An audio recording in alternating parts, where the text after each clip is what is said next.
And with that being said, we turn to local experts regarding how this new fourth indictment may or may not affect Trump's presidential campaign. Jade Leah Burns joins us now in the control room. Jade?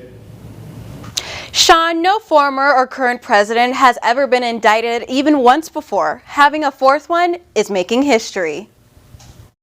Former President Donald Trump is facing his fourth indictment, all while running for president once again. Joe Morris, a political analyst at Mercer University, says that it's important to remember that Trump has not been indicted for violating the law 4 times, but there are nearly 100 specific indictments within the 4. This president stands a real chance of ending up in jail, and that even though the Constitution doesn't prohibit him from becoming president if he's in jail, it's virtually impossible to do the job. On a number of offenses, the most important is a RICO charge, and what that is, that applies to all 19 of them. It's really the existence of what's called a criminal enterprise, and they acted in furtherance of that enterprise.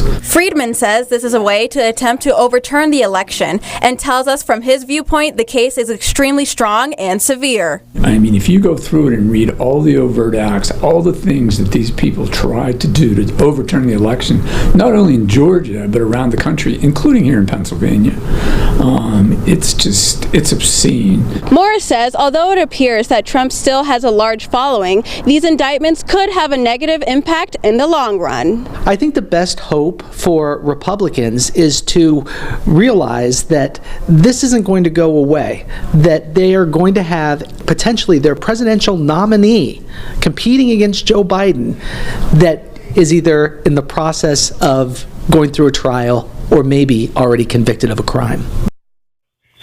Morris says the likelihood that a majority of Americans are going to vote for an indicted president are very slim.